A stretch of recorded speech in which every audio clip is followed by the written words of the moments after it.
Welcome, everyone, to the first episode of what will hopefully become a regular podcast on my channel. I am Brady Love, as I assume most of you know. The working title for this project is Babblin with Bradford, which is memorable because it both has alliteration and it's also quite possibly the worst title I could have come up with. So, you'll remember it at least. I've wanted to do this sort of a podcast thing for a while now. Just an opportunity for me to, talk about music, talk about artists I like, album recommendations, and musicals that I've been in, which is going to be the subject of this first episode here. Hopefully it'll turn out okay. I have tried to record this episode probably about 20 times now. I keep screwing up or hating everything I come up with. So maybe if you're hearing this, I finally ended up getting it right. At any rate, I'm going to be a little more, candid at times on this podcast, depending on the subject matter. That'll certainly be the case today. And I'll also kind of be a little more unfiltered, not as much thinking before I speak and a lot of just unfiltered stuff. Because, that's the kind of way you want this to be. It wants to be conversational and it wants to be natural. And I can't do that if I'm kind of reining myself in. So just letting you know that ahead of time. I want to apologize real quick at the beginning for the lack of uploads recently on the channel. I have been feeling completely burnt out. I started suffering this intense physical fatigue last week. Ended up having to miss work because I couldn't do much of anything. And part of that may have been my excessive gym schedule, but part of that might have just been burnout in general. The thing is that, when I first started the channel, it was just I posted things whenever I had something to post. And my audience was much, much smaller, if not practically non-existent back then. But now, I have a much bigger subscriber count.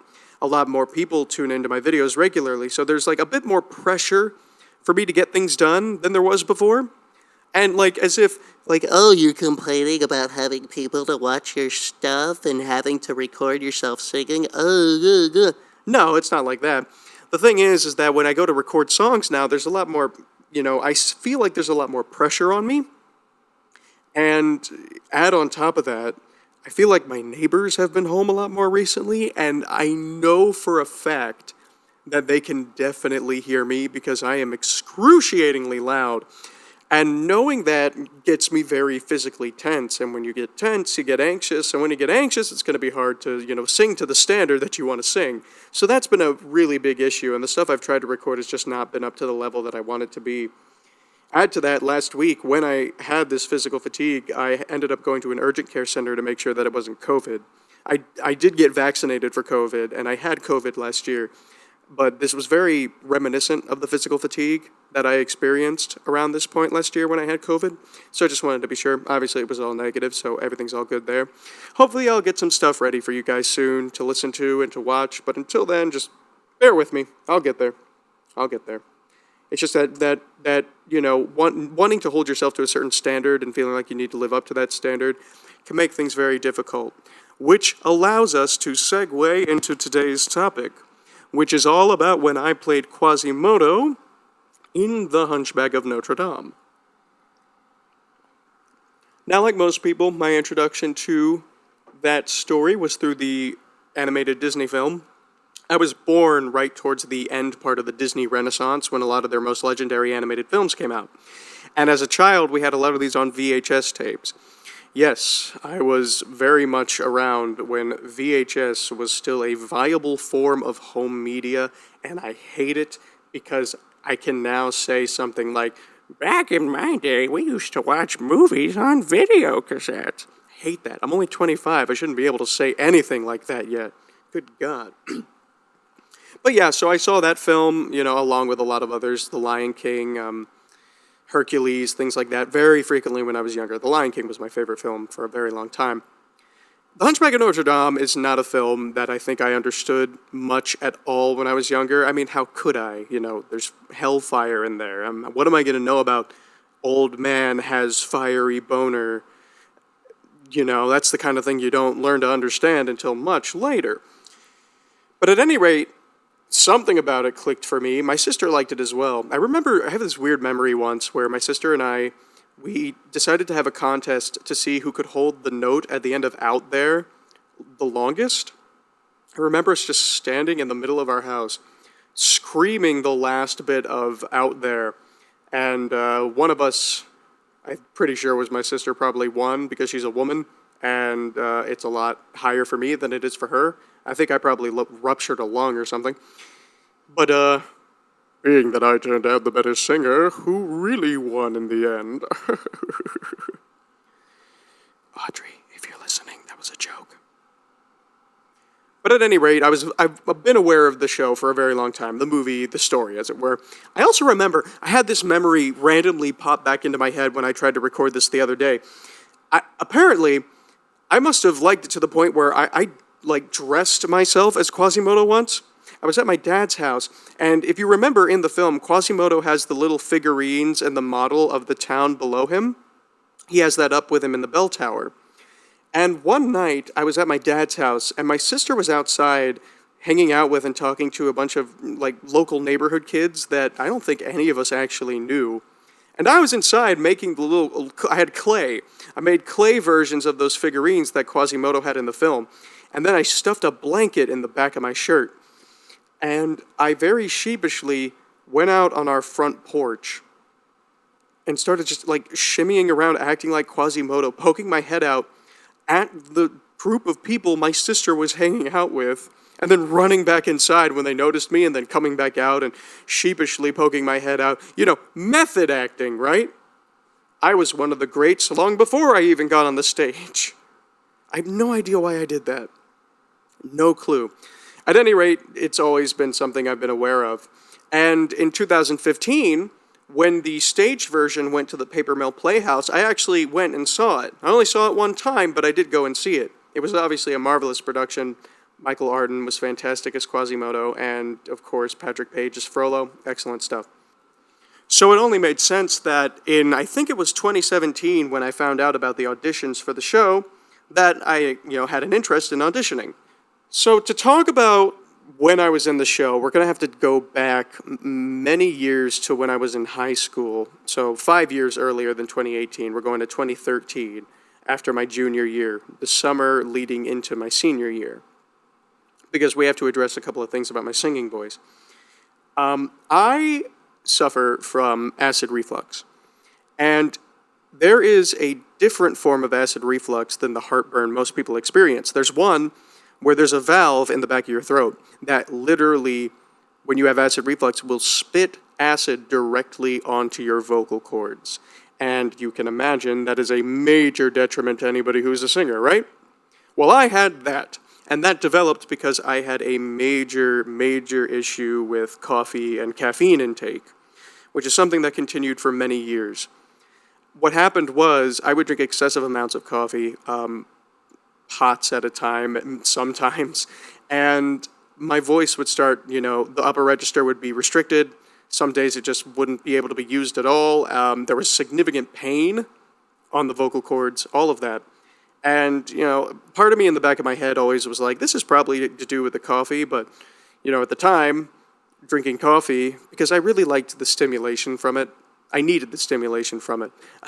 I had ADHD, and still do. I'm probably medicated for it now, but back then, in high school, when, I probably could have used it, I was not. And I think the caffeine was kind of addressing that, need that my system needed for that stimulation in order to do things, So I carried on having excessive amounts of caffeine, and when we finally went to a doctor, that's when I discovered I had the acid reflux. And a very half-assed attempt was made for me to wean off the caffeine and the coffee and to have my voice heal. And I lasted maybe a month trying to do that, and then just gave up. It was that important to me, apparently, to have caffeine in my system.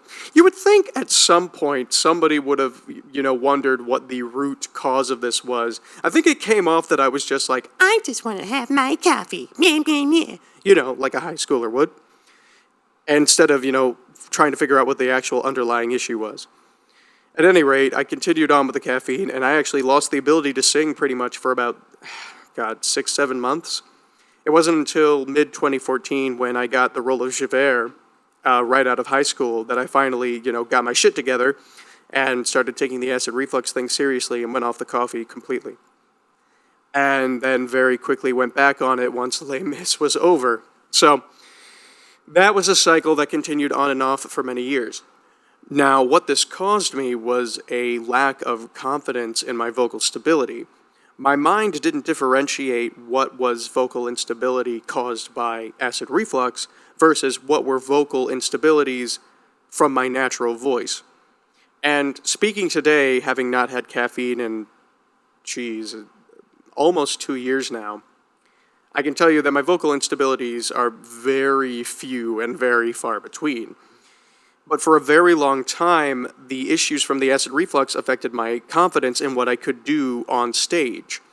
I felt, that there was always a chance that the note just wasn't going to, a certain high note wasn't going to be there on a certain day or during a certain performance, or that if I tried for a note that was too high, I might crack or, it might be unstable or something.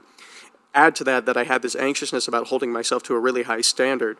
So I developed this really intense anxiety around singing on stage and losing my voice before shows. And that was an anxiety that stayed with me for a very, very long time. And the caffeine, issue stayed around for a very long time as well. In fact, I was only ever able to quit caffeine for a significant period of time from 2016, I want to say September 2016 to October 2017. Now, in 2017, I was cast in Jekyll and Hyde as Henry Jekyll and Edward Hyde. Up until that point, I had also never received proper vocal training. I just kind of was sailing by on what I could figure out myself. And so when I was cast as Jekyll and Hyde, the producer of the show was also a voice teacher. And when I was offered the part, I told her, I'm going to need, I need to start taking voice lessons for this part. Jekyll and Hyde is a role that was vocally more challenging and a lot higher than anything I had done up until that point. There was also more material than I'd ever had to sing on stage prior to that. I was very nervous about it, excruciatingly nervous about it. So I took lessons, finally got training, and, that helped a lot. But the problem was, I still had that anxiousness around my vocal stability. No amount of training, no amount of evidence that was presented that I had nothing to worry about could stop me from worrying. And this was debilitating anxiety that I experienced about this. I cannot put into words how bad this was, which is not good when you're trying to do musicals, right? Now, things were fine during rehearsals and for the first week of performances. The anxiety never went away, but the shows went off without a hitch. That was until the end of the first weekend, when somebody in the cast got sick, and then they passed it on to me. And when I woke up the next day, incredibly ill, I also had no voice. And this sent me spiraling in terms of the anxiety. It was like your worst fear being realized during a period when you absolutely needed that to not happen. I got better in time for the next weekend of shows, but the anxiousness around that stuck with me for the rest of the run. And I have to say that made the rest of that run really, really emotionally and mentally difficult. Difficult is too light a word. It was bad. It's the kind of anxiety that would have been easier for me to just not do the show. And I would have rather not do the show. That's how intense it was. At any rate, the rest of the run went off totally fine. There were no further issues. And after that run, I did not drink when I turned of legal age in 2017. But after that show, I think it unwound me so much. I was really unwound in a bad way. I was so tense, and it made me so anxious that I did start. I bought my first alcoholic beverages very shortly after that run of that show.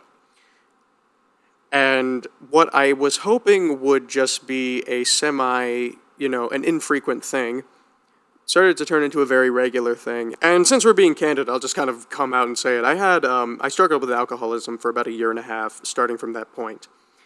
And I mean, a pretty significant problem. Days off, I'd start drinking, early on in the day. We're talking like 9 a.m., 10 a.m., going out and buying like a 12-pack, a whole case of something, and finishing the whole thing before the day was done. Things like that. It was bad. And alcohol is a big killer on my voice in particular. There would be times where I would drink and my voice would be gone within an hour or so. So naturally, not something you want to be doing when you're singing, right?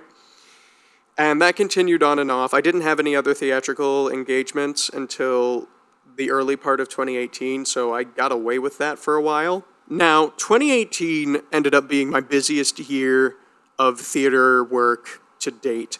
I ended up doing 4 different projects. I did a performance of Jesus Christ Superstar as Judas. I did a one-man show. I did Beauty and the Beast, and I did Hunchback of Notre Dame.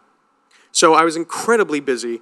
And the thing is, by the way, whenever I actually had performances, I was really good about not having caffeine and not having alcohol at least a couple of days before the performance, and rehearsals as well.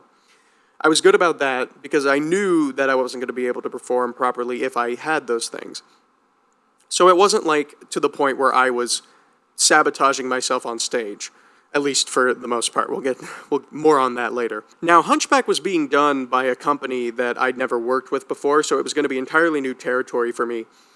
And I think there was a problem where, yes, there was. I could not make the audition date due to Beauty and the Beast. And the auditions were in May, and I was actively doing performances at the time. So I emailed them and asked if there was any way I could submit a video audition. I included links to a YouTube video of me performing out there and a couple of other things. I included my website as well, which they ripped on me for later on. Apparently it was funny that I included my website. And I think I unintentionally come off like a pompous ass a lot of the time, but I genuinely was just trying to include whatever I had, I don't see the problem with that, but anyway, carrying on. I included all of this and very quickly got a response back saying that they were fine without me auditioning and they actually wanted to invite me to callbacks. They just wanted me to make a video of me reading and singing for the roles I was auditioning for, which were Quasimodo and Frollo. Now, truth be told, I actually had more interest in playing Frollo than I did Quasimodo. Some of that was related to the vocal difficulty of Quasimodo, but also in my theater work up until that point, I'd had a lot of instances where I played characters and roles of characters that were a lot older than I was. I'm 20 and playing characters who are in their 50s and 60s. So I thought that Frollo would be another role kind of in that same line, and that I would be able to do it pretty well. And I was very interested in the part as well because it's a very complex character, and of course Hellfire is an amazing song. So I made a video for both of those, and in hindsight, it's kind of embarrassing that I would have ever tried for Frollo in general. It wouldn't have looked right, but, I tried, made a video for both of them. Now, you may recall that I mentioned I saw the show at the Paper Mill Playhouse in 2015. About 3 years prior to this audition tape. I didn't remember the additions to the score. I knew that there were additional songs. I knew that some of the story was different, but I didn't remember the specifics of the songs. Made of Stone, which is Quasimodo's song in the second act, has a very high note at the end of it. It's a B-flat 4. It's in the tenor range, for those of you who know that kind of a thing. And I'm a baritone. So, I didn't properly research the show before agreeing to audition and come to the callbacks. And so when I was preparing the materials for my Quasimodo audition tape, I was very suddenly faced with this super high note. Something I'd never done on stage before. Something that I was not confident in, and something I definitely didn't think I was going to be able to do. And discovering that and starting to feel that panic was very interesting foreshadowing for what was to come. More on that later, however. Kids, always research your shows before you audition, which everybody should know that, right? But me, I'm just too goddamn smart for that kind of shit. At any rate, this was in May of 2018. Now, at this point, I was in Beauty and the Beast. And Beauty and the Beast ran throughout most of May. And At this point, I was still very much having excessive amounts of caffeine and drinking. I tried to stop, and I couldn't get myself to stop. The thing was I was doing these things, and I was still able to sing for Beauty and the Beast, which,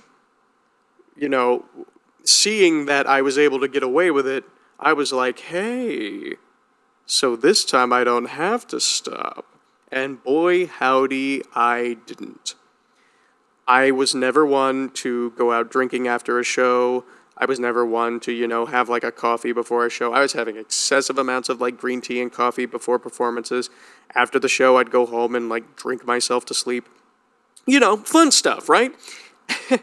And it wasn't having any effect on my performances the next day. Or at least, nothing that could be detected, because The Beast really only has one song, and it wasn't that high in my range. It ends on an F4, for those of you familiar with those kind of terms. So I thought that I could get away with it, and I did, so I continued. The thing is, that wasn't going to work for Hunchback callbacks, because I did get called back for Quasimodo. They had me come in and sing and read for Quasimodo. And it was, I think, 2 days after the end of the run of Beauty and the Beast. And if I had been smart, I would have stopped drinking and stopped having caffeine those couple of days before the callback, and I might have been able to get through it okay. But I didn't. I think I had alcohol the night before, and I even had coffee before the callback. And I completely blew it. Completely blew the callback. The worst I have ever done in any audition or performing situation in my life, as far as I can think back. I was horrifically embarrassed. I showed up, we did readings for the characters, and at the very end of the night, after everybody went home except the Quasimodos, they had us sing Out There, and they had us sing Made of Stone. I butchered Out There, straining, voice rough. My upper register was completely shot, and by this point, my voice was just completely shot in general. And then we get to Made of Stone, and what made all of this worse is that the other two guys who were singing and reading for these parts were really, really good singers. One of them in particular, this guy named Jeffrey, had the biggest, most humongous, powerful voice I'd ever fucking heard. It was insane. Absolutely insane. It blew me away when I heard it. I was just thinking, all right, that's it. I'm not getting this part. He hit that high note and Made of Stone, held it out. It was got wall of sound just knocking you over. I was like, yeah, I'm screwed. I fucked up. That was basically my thought in my mind. Like, I completely fucked this up. I went up to sing Made of Stone, went for the high note. I broke completely. I think I ended up I tried to sing it properly. Then I ended up trying to belt it. I think it just ended with me screaming, and the note just kind of fizzled out and cracked at the end. And I left. God, when I left, I was so dejected. The director thanked me for coming out, and my response was something like, yeah, thank you. But there's just this depressed look on my face. At any rate, I drive home feeling just god-awful. God-awful. And I walk into my apartment when I get home, and I get a call from a number I don't recognize, and it was the director, and they offered me the part. I was stunned. I honestly was stunned. I think the first thing I said was, I said, really? Because I was like, did you not hear the guy who went before me? We were in the same room, right? And then the second thing I said was, I'm so sorry about Made of Stone. And he said it was fine, but apologizing for that song was something that would occur regularly over the next several months. So you would think again, after getting that part, that I would quit caffeine and alcohol, right? Nope. Wrong. I did not. I continued. I did try to, not have them a couple of days before, music rehearsals and such, but they still continued, which, in order for the voice to be fully healthy, you need to stop 100%. The thing was, as I mentioned previously, the high note at the end of Made of Stone is a B-flat 4, which is technically a tenor note, and I am not a tenor. Despite being able to stretch my range into what is technically the tenor range, I am not a tenor. I am a baritone. So I had never sung that high on stage before in general, but I especially didn't think I was going to be able to hit it on stage at all, because it's technically, quote, out of my range, unquote. I can, do whatever I want to do whenever I'm recording songs. I'm in the privacy of my apartment or wherever I am, and nobody's really listening. So if I need to, if I crack on a note and I need to do retakes, I can do retakes. And if I want to stretch up to the top of my voice a little more, it's a risk-free environment. But on stage, that's an entirely different animal. And with the anxiety that I already had about my vocal stability and stamina, and about, always performing at 110%, I was in a not good headspace about my ability to play the role. Now, you would think after a certain number of times of failing in rehearsals due to these issues that I would get the hint and I would stop. But I had such a dependency, an emotional dependency on the alcohol, for one, and the caffeine, of course, for many reasons that I can't get into I can't get into those. But sufficient to say they were addressing certain issues that wouldn't be fully sorted out until much later. So it was hard for me to cope with, where my life was without these things. I remember, I would drive home from work, and if I didn't have any at home, I would drive home from work and I would pass the grocery store. And the urge, the sensation I experienced of feeling like I needed to pull over, get to the store, run in, and grab alcohol, it was overpowering. It was just, I had this anxiousness, you have to do it, turn, go, now. And I would go, I would buy it, and when I got home, I would sit in the parking lot, I would drink the entire six-pack before going inside, and then I'd go in and go about my day. Fun times, right? Anyway, when it became clear that there was no possible avenue for me to do this role properly without, quitting the caffeine and alcohol, I eventually did, and it was rough. I remember we would have days off from rehearsals, and in my mind I would try to justify, being I can just have one, right? I really want to have one drink. Please, can I just have one? We have a day off. But if I had done that, the problems would have occurred, and I probably would have started doing it again more intensely. So I stuck with, complete zero for alcohol and caffeine, and eventually the vocal, strength started to return. But then a second round of issues showed up, that being that my voice teacher from the previous year, they're a great voice teacher. I want to just preface this by saying this. They are a fantastic voice teacher. But they taught me somewhat, not wrong, but the thing is, for those of you who are singers, by the way, you know that when you sing, you place your vocal placement in something called the mask. The mask is in the sinus cavity, which is why a lot of singers sound nasally, because they're singing in the mask, in the sinus cavity, because it takes the pressure off of singing from your throat. And I was taught to sing very forward and very nasally in the mask. If I was singing out there, it would be, out there living in the sun, when it's supposed to be, out there living in the sun. But I didn't know that yet. So even though my voice was healed, I would go into rehearsals and I would try to sing very lightly, holding back so my voice wouldn't get strained, and I would be singing very nasally like this. But that's not the right way to sing a score like that. It requires a bit more power, and it requires a lot more support. And I could not achieve that support and that power singing the way that I had thought I had been taught to sing. And the music director pointed out at one rehearsal that I was singing very nasally, and that wasn't correct. And I was like, okay, but that's how I was taught, so what am I supposed to do?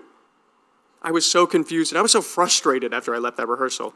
Oh, and in regards to the high note in Made of Stone, at this point, I had only ever had to do it one time in front of people. It was at a music rehearsal that was just for the leads. And it was a music rehearsal that came after a couple of days of, not having alcohol or caffeine. So my voice was in pretty good shape. And that was the one time I had been able to hit the note in front of them so far. And it actually came out really good. The second time was at a music rehearsal for the whole cast.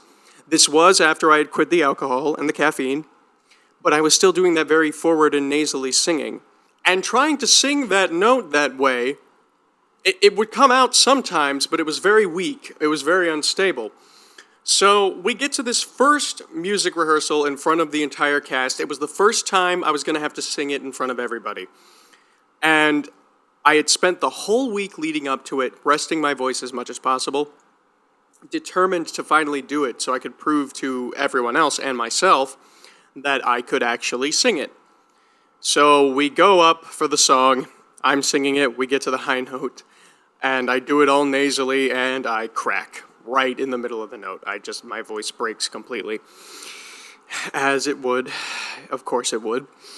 And this, of course, put me in another, anxious tailspin of what am I going to do?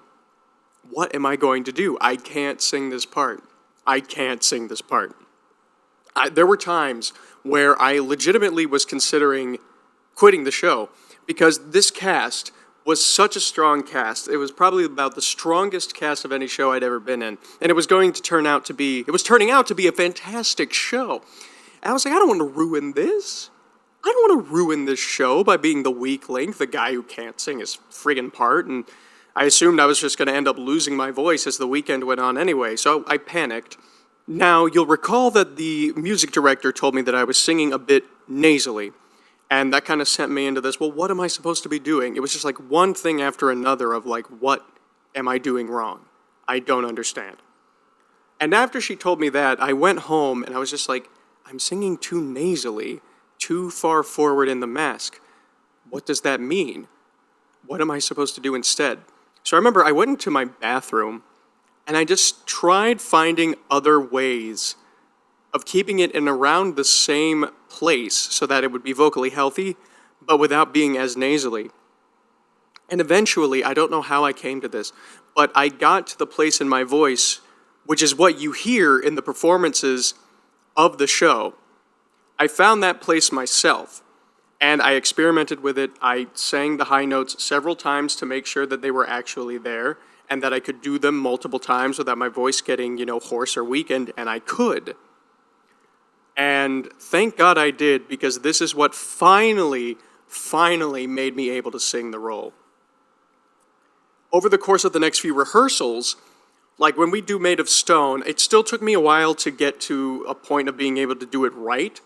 So like the next rehearsal, I paused before hitting the note and slid up to it. So I would go, as if I, is how it's supposed to be. I would go, as if I, sliding up to it like that. And, that's not how you're supposed to do it, but I was running out of options in my mind at the time.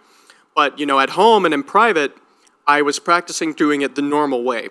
And then one day, we finally had a rehearsal where we were running through the entirety of the second act with the music and the blocking, and we got to that song.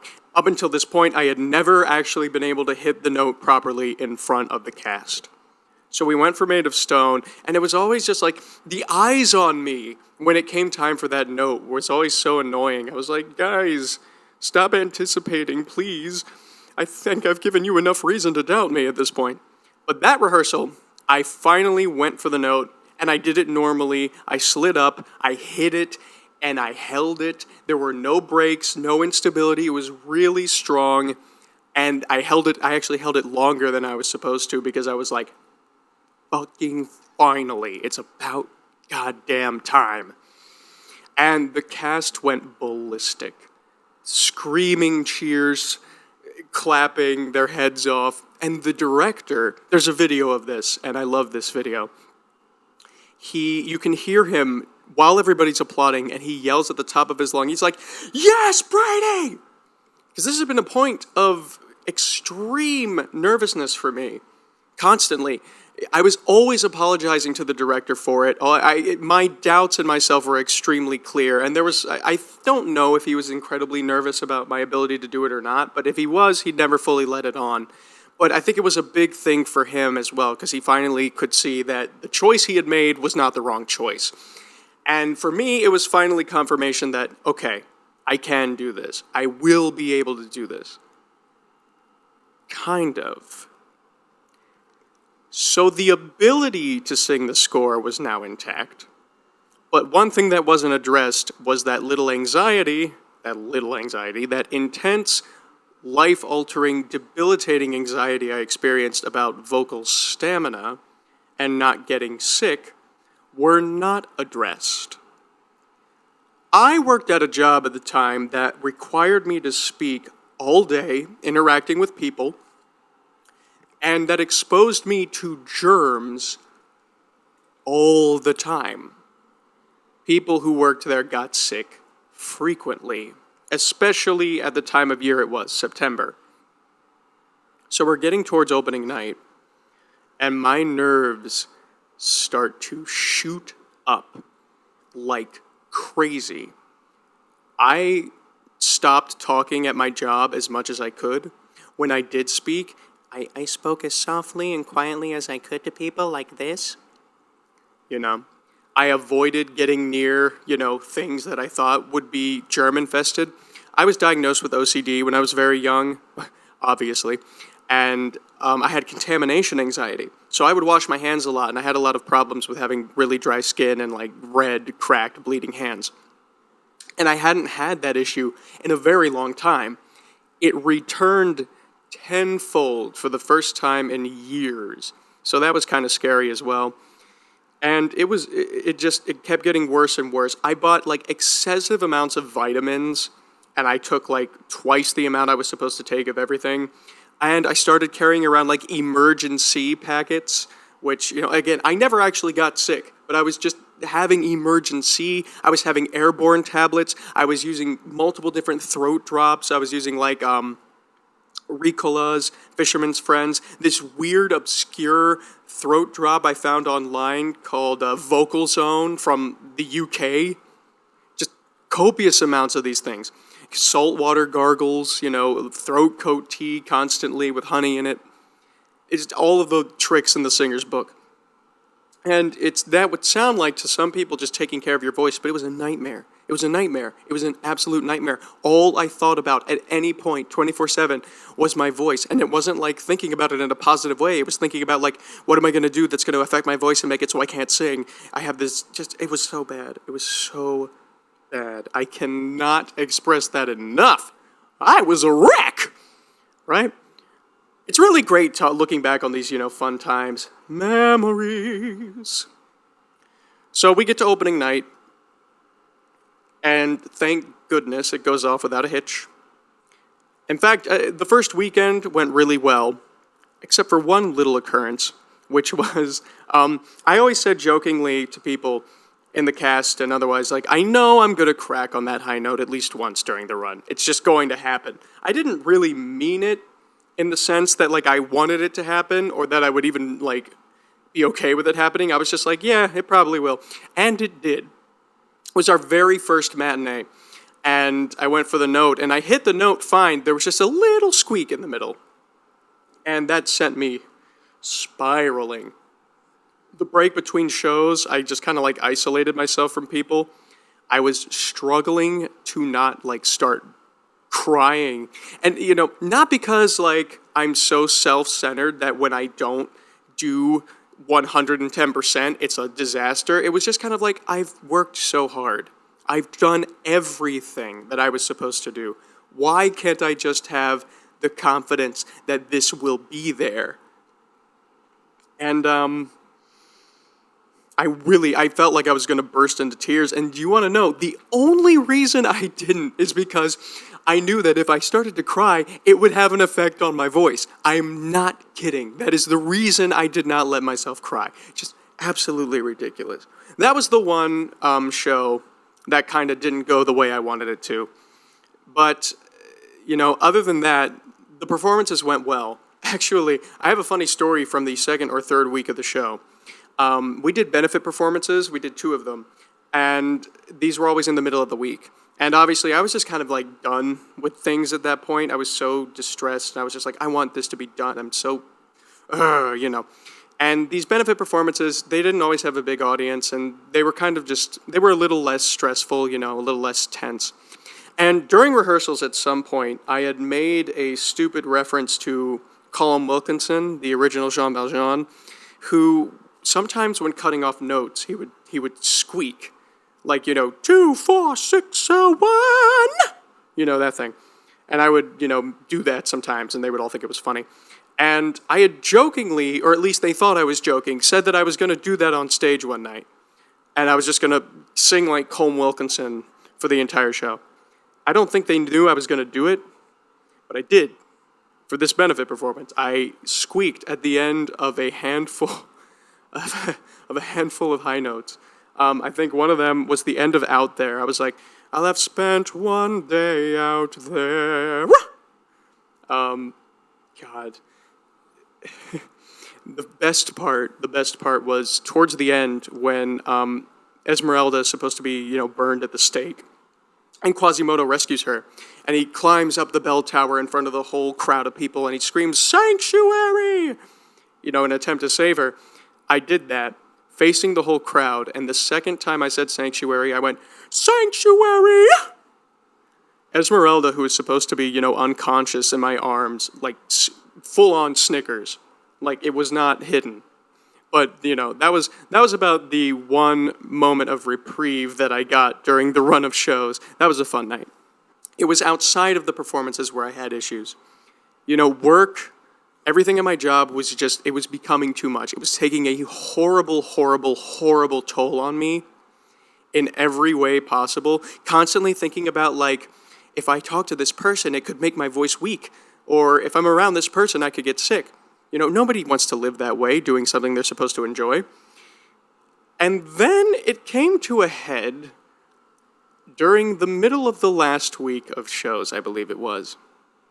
I arrived at work one morning, I think it was the morning after one of our performances, and I passed my supervisor and I said hello to him, and he just kind of waves at me, doesn't say anything.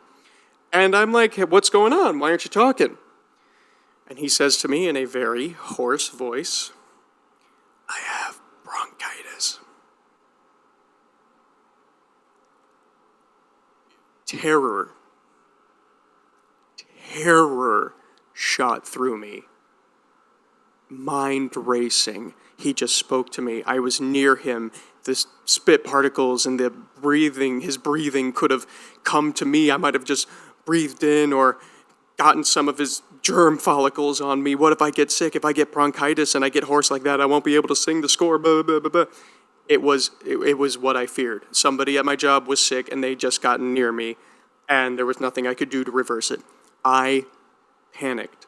I went out to start my day at work, went out onto the floor, and experiencing this intense anxiety. And I eventually had to step off the floor. I went to the back because I started to cry. And this crying turned into hyperventilating. And this hyperventilating then turned into a panic attack. I ran off the floor, ran to the back offices where my staff was, ran into the lunchroom, and collapsed. Hyperventilating, bawling, having a panic attack. The people in the lunchroom had to run and grab a supervisor. They had to grab me a bag to breathe into. It was bad. I had already the year prior with Jekyll and Hyde was really the main reason I feared getting sick so much, because it was the same exact time of year, right? And it was the only time that it ever happened, but obviously it sent me to a really bad place in terms of, anxiety and stuff. But the anxiousness that Quasimodo and that high note, and it was just one high note in the show, that it caused me, had sent me to a place of panic and anxiety and distress that I had never been sent to by a show before, and haven't since. So, things were bad. Eventually, what ended up happening was, our CEO noticed me at one point, on the floor, trying to avoid interacting or getting near to somebody and not talking much. And I ended up in their office with my supervisor. My supervisor knew what was going on at the time. They saw and knew that I was struggling. And they were all very understanding. And I ended up getting offered the opportunity to take off the rest of the run and not work, because it was just at a point where I couldn't handle working and doing the show at the same time. And I took it. So for the entire rest of the final week of shows, I did not work. I stayed at home, mostly bedridden, And it helped a little bit, but only a little bit. So, yeah. Show broke me a little bit, if you didn't tell. Anyway, final performances went off without a hitch. The final performance in particular was a highlight. I hit the high note in Made of Stone and held it for an extremely long time, to the point where I accidentally ran into the music, but the cast erupted backstage when I did that, so that was really nice. And with that, the Hunchback of Notre Dame and my performance of Quasimodo came to an end. Now, in retrospect, and to be fair, I will say that all of the work did pay off. Hunchback was my vocal prime, for sure. I listen back, it's the best I've ever sounded in a musical. It's, the best I think I've ever sounded singing musical theater in general, and I think I've yet to kind of replicate that same quality. And it's great to have that captured and to listen back on it, and I love that people like it so much. There's one thing that people always point out, which is that I'm pretty much the only baritone Quasimodo, or at least I'm the only, classical-sounding baritone to have played the part. Most Quasimodos, they have a more, modern, more pop, sort of higher voice sound, and I think I'm just about the only person to have played it with a borderline operatic baritonal quality. So that's one thing that's nice. There's a compilation video on YouTube. You can look it up. I think it's still up. It's a compilation of different people hitting the high note at the end of Made of Stone. All different actors that you can find on YouTube doing it. Some professional, some regional, some community. And mine was in there. And it's fun to read down on the comments because, the comments, they're very nice, most of them at least. But the thing that people point out a lot is that I'm a baritone. The baritone Quasimodo is kind of what I'm known as. So that's fun. I like to know that is sort of my legacy with the part, is that I'm very different with the role vocally. That said, it had sort of a, at the time, permanent effect on my thoughts and feelings regarding doing shows and if I was going to be able to accept bigger roles in the future. Because to me, it got to a point where the anxiety was not worth it. I'm grateful I did the show. I'm grateful that it's available for people to see and that they like it so much. I'm grateful for all of that. But it's not worth it for anybody to go through that kind of, anxiety and anxiousness. It's too much. I wouldn't wish that on anybody. Now, a while after the show, maybe about a year or so, the reasons for, the alcoholism and the lack of self-confidence and the caffeine dependency and a lot of issues were finally revealed and they were addressed properly. Now that things are different for me, I have more vocal confidence than I've ever had in my entire life. I have no fears about waking up in the morning and my voice not being there. I haven't really even gotten sick in a while. And I wish that I could have been in a better situation back when I did Jekyll and Hyde and back when I played Quasimodo, because these are genuinely amazing roles that should have been fantastic memories and experiences for me.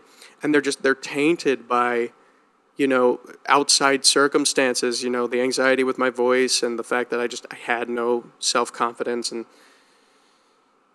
the alcoholism and everything like that. They're tainted by that.